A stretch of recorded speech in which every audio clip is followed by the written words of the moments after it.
Assalamu alaikum class 6. Welcome to the fifth lecture of SST. Students, we've been studying chapter number 21, Islam First Teaches the Subcontinent, since the last two lectures. I want to give you a flashback of the important rulers of the subcontinent and the events that took place in the subcontinent with the arrival of Islam. So let us have a flashback of all the points. Gee students, Islam came to the subcontinent with the arrival of Muhammad bin Qasim, who attacked Debul at the orders of Caliph Philippe, and he killed Raja Dahir, the then ruler of Debul, and captured the whole of the territory over there and built up an Arab empire, brought many good changes in the subcontinent with his rule, Muslim rule. Then after him, after the death of Muhammad bin Qasim, till 200 years the Arab empire persisted over there. Then came the Ghaznavids, that was a dynasty, and Mahmud of Ghazni, the most influential ruler of the Ghaznavid dynasty, he developed, he improved the Silk Road and the trade over the Silk Road, and promoted trade in the subcontinent from China to the subcontinent and from subcontinent towards China, made his capital Ghazni the most beautiful city of the world, and made his empire wealthy by taxing the merchants who traveled on the Silk Road. Then came the Gharis. After the death of Mahmud of Ghazni, the Ghaznavid empire broke up into small pieces, and then came the Gharis. Muhammad Ghor was the most influential ruler, and his right hand Qutbuddin Aibak, who was the chief of his army at that time. He was a very strong and capable leader of the army, and after the murder of Muhammad Ghor, Qutbuddin Aibak was made the ruler by the nobles of his empire.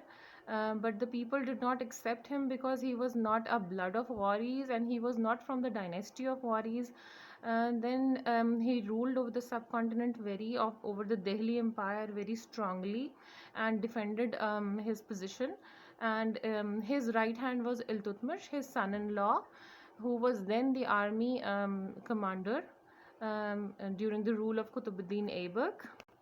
After the death of Qutbuddin Aibak, Iltutmish was made the ruler of the subcontinent, but nobody accepted him. Even the nobles did not accept him. All the small states wanted to be independent, and then the Mongols came under the dreaded Chinggis Khan. They were fierce warriors, fighters. They attacked again and again over the subcontinent and the states on the surrounding sides of the subcontinent. After But they did not capture the subcontinent or to take over the empires of the different empires of the subcontinent because of the strength of the Iltutmish's army. Mongols went back to the Central Asia where they came from. Then after the death of Chinggis Khan, they became Muslims and converted into Mughals, which was their Persian name. Today, in today's lecture, we are going to read something about the Delhi Sultanate and the rule of the subcontinent after the death of Al-Tutmish. Okay, students, open up page number 98 of your books. This is the picture of Razia Sultana, an imaginary picture. She was the daughter of Iltutmish. After Iltutmish's death, none of his sons seemed capable of ruling, so his daughter Razia Sultana took control and ruled for 4 years. अल्तुतमिश की death के बाद उनके sons में से कोई भी इतना capable और इतना स्ट्रॉन्ग रूलर नहीं नज़र आ रहा था कि जो सब कॉन्टिनेंट को एक स्ट्रॉन्ग रूल दे सकता, because of the danger of attacks from Mongol. सब कॉन्टिनेंट बहुत वीक पोजीशन पर था. रज़िया सुल्ताना टुक control and rule for 4 years. 4 साल तक रज़िया सुल्ताना ने उसको रूल किया. She was a very capable and strong ruler. She was very strong ruler, personally leading her armies into the battle.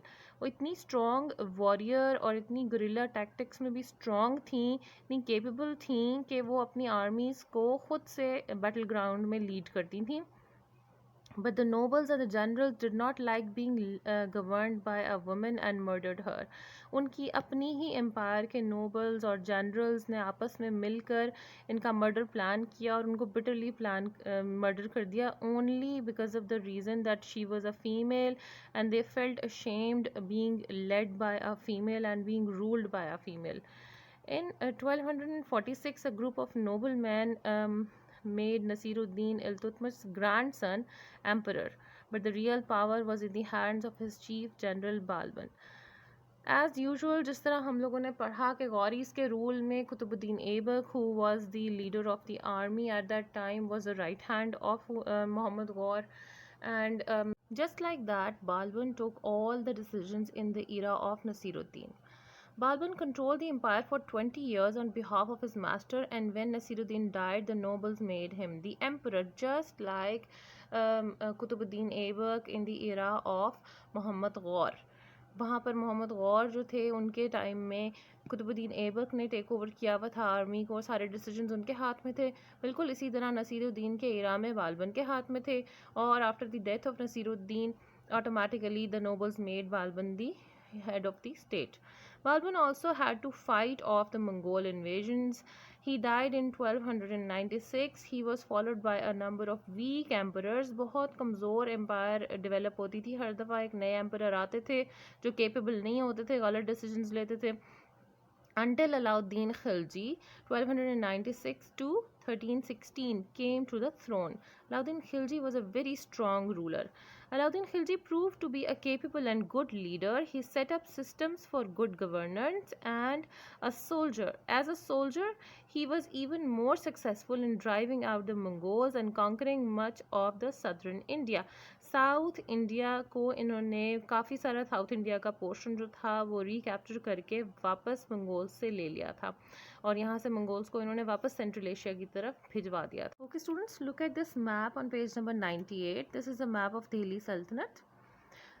This Delhi Sultanate was actually set up by Qutbuddin Aibak. He was the first ruler of this area, a very strong ruler, an army man. And look at the empires of Mongols. Continuous attacks के साथ Chagatai Mongols, Ilkhan Mongols, Golden Horde Mongols, सब तरफ इन्होंने अपनी empires build up की हुई थी, and they were continuously invading Delhi Sultanate to capture most of the areas of Delhi Sultanate, set up their own empire over here.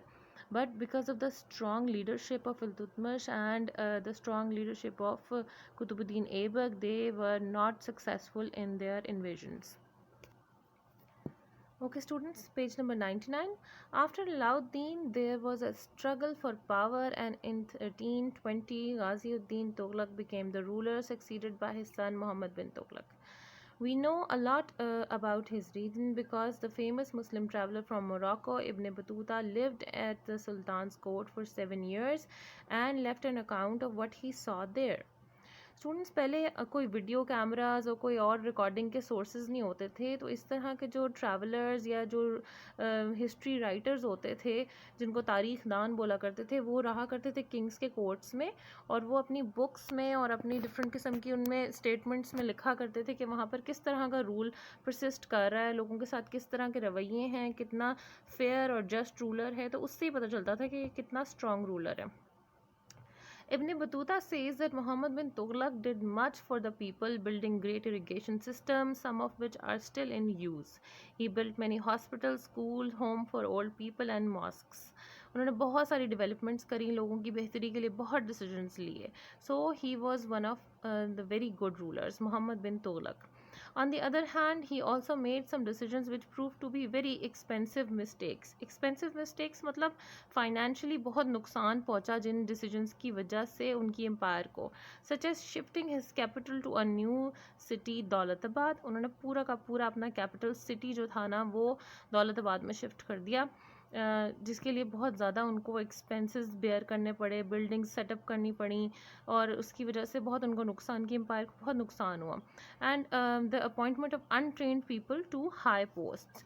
Untrained और जो है ना डिसीजन मेकिंग में इतने स्ट्रॉन्ग लोग नहीं थे जिनको इन्होंने हाई डिसीजन मेकिंग पोस्ट पर बिठा दिया, जिन्होंने गलत फैसले किए, बहुत ज़्यादा नुकसान पहुँचाया स्टेट को, और उसकी वजह से इनकी लीडरशिप भी बहुत वीक हो गई थी.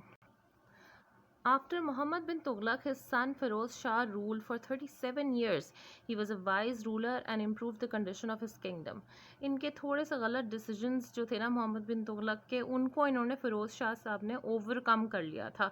37 ईयर्स तक इन्होंने बहुत वाइजली रूल किया और पूरी दिल्ली सल्तनत को काफ़ी स्ट्रॉन्ग, और इनके जो सारे पुराने गलतियाँ और डिसीजंस, गलत डिसीजंस थे, उनको इन्होंने नेगेट करके उसको काफ़ी बेहतरी की तरफ ले आए थे. In 1398, the Mongols, now under the rule of Temur, once again invaded India. अब जी तैमूर के पीछे इन्होंने मंगोल्स ने इनकी लीडरशिप में दोबारा से अटैक किया इंडिया को, सब कॉन्टिनेंट को. मंगोल्स यहाँ पे नाम वैसे सही नहीं है, they must be called Mughals now, because after the death of Genghis Khan they became Muslims and they were called Mughals. They captured and destroyed Delhi and killed many people. बहुत खून खराबा हुआ था, दिल्ली को तबाह कर दिया इन्होंने इस अटैक में. तैमूर भी बहुत स्ट्रॉन्ग लीडर थे, but Temur also took back with him architects, artists and masons to work in his capital Samarkand. अब ये आप जो पिक्चर ऊपर देख सकते हैं पेज नंबर 99 में, this is a picture of Samarkand today. और उस वक्त तैमूर जो थे, इनका कैपिटल सिटी, तैमूर का मंगोल्स का इनका कैपिटल सिटी समरकंद में था. और ये सारे यहाँ से सब कॉन्टिनेंट से आर्किटेक्ट्स, आर्टिस्ट और बहुत सारे मेसन्स को लेके गए थे कि वहाँ पे अपना सिटी बिल्डअप करवाने के लिए. Okay, class 6, this is the end of your chapter number 21. Islam first reaches the subcontinent. Now your home assignment is question number 3. Why do you think Razia Sultana's officers did not like being led by a woman? How much does this attitude still exist? And should the best person, man or a woman, be allowed to rule? So please answer this question in your own words. You can find the answer of the first part of the question on page number 98, paragraph number 1. Okay, that is all for today. Till next time, Allah Hafiz.